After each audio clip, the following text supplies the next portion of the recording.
the Deerwood Realty YouTube channel. I'm John Schink, founder and managing broker of Deerwood Realty in St. Louis, Missouri. You know, as a buyer's agent, right, like to get more business, you would want to do a good job for your buyers, right? You'd want your buyers to always be happy with your services. At least that's the thought. As the longer I go in business, the longer I'm starting to question everything. But anyway, so if people were upset with your services, right, do you think they would use you again? Well, I saw this article, and I might have even done a video on it a while back. This is not new information, but I thought we should go over it today because, well, why not? Because the numbers are just ridiculous.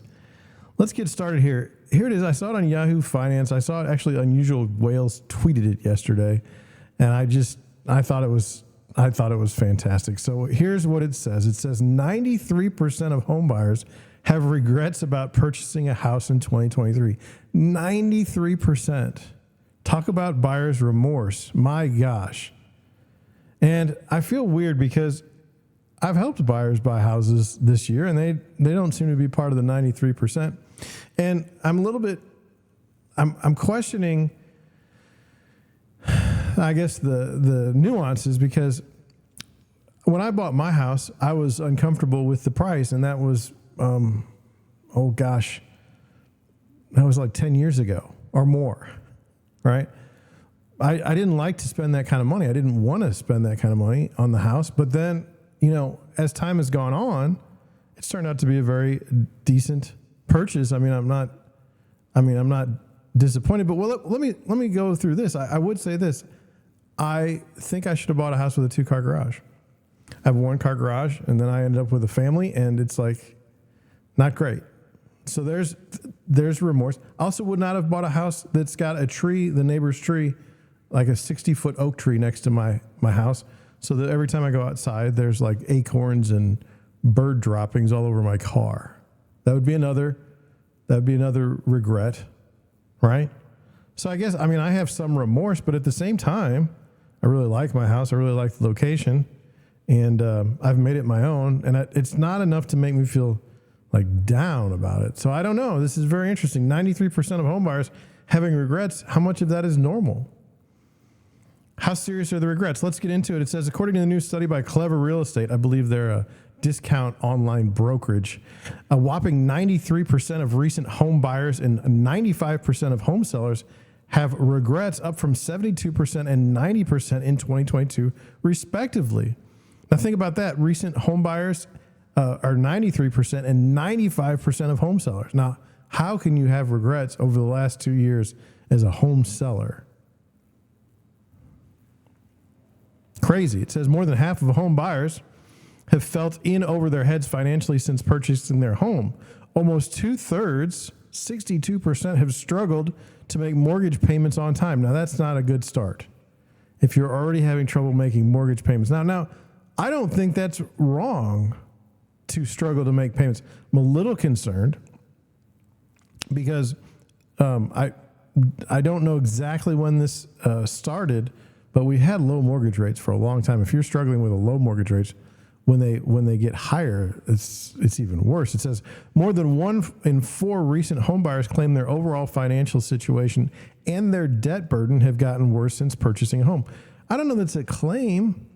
Your financial situation and debt burden will get worse. I mean, if you had zero debt and now you purchased a house, you have more debt. Your debt burden's bigger, right? If you bought a car and you bought a house, now you've got a bigger debt burden. So I don't really see that that's unusual. I mean, it should be actually 100%. More than half of home buyers have taken on additional debt to maintain their lifestyle.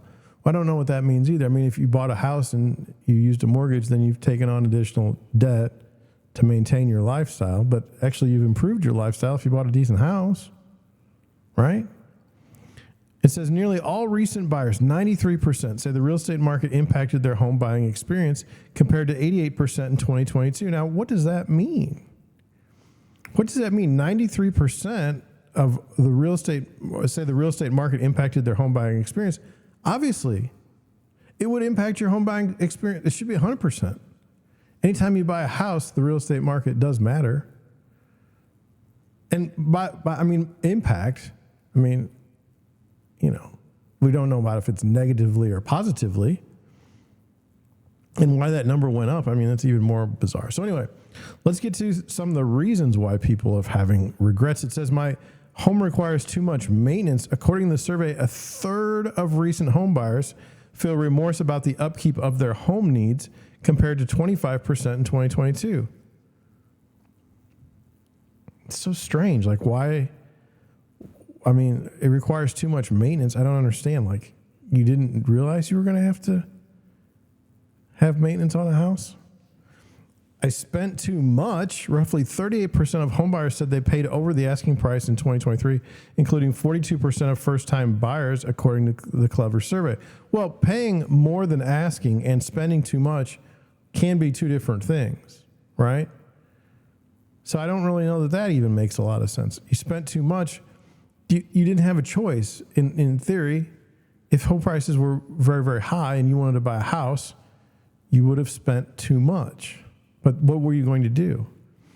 My interest rate was too high. This is kind of fascinating. As Forbes noted, rates rose to 6.96% by mid-July, and many experts predict they'll remain above 6% for the rest of the year. I think we're at like 7.4% as of today. So yeah, if your interest rate was too high then, it's really, really too high now. I bought a fixer-upper. This is a very fascinating thing that I see a lot of first-time home buyers do. It says 26% of respondents said that buying a fixer-upper was their biggest regret. Properties that need repairs appeal to first-time buyers because they usually come at a lower purchase price, but the time and money needed to make the repairs aren't always easy to estimate accurately.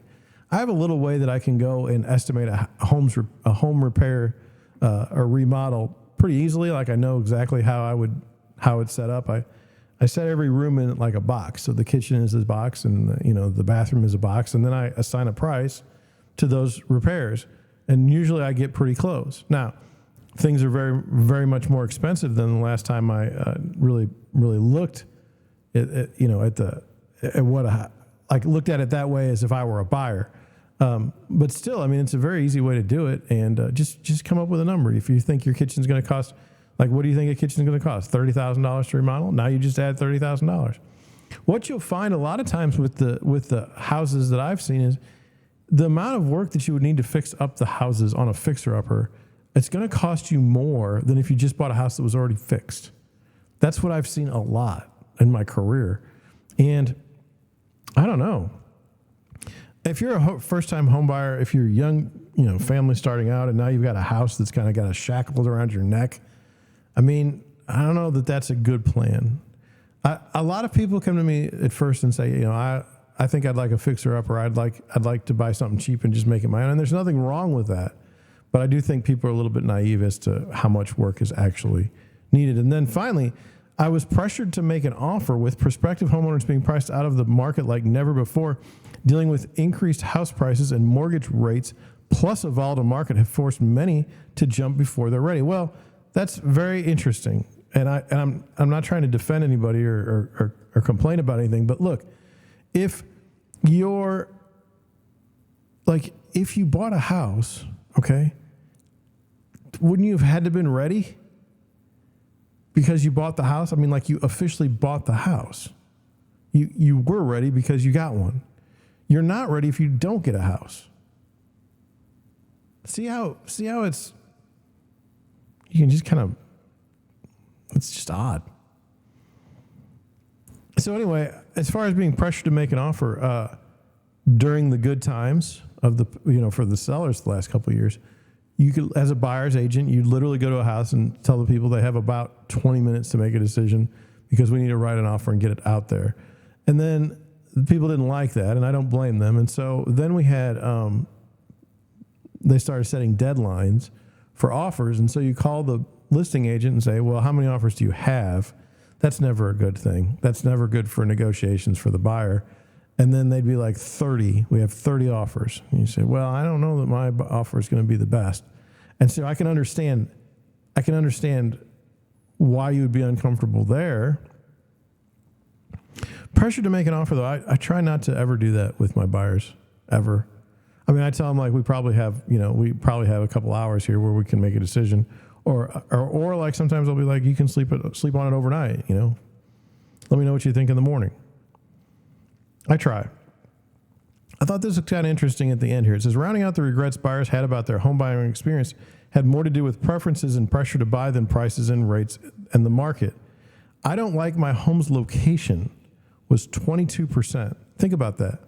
You bought a house and you don't like the location. Now, how do I fix that as a buyer's agent? I tell people, look, drive around when we make an offer, okay, drive around the neighborhood. See if you like it.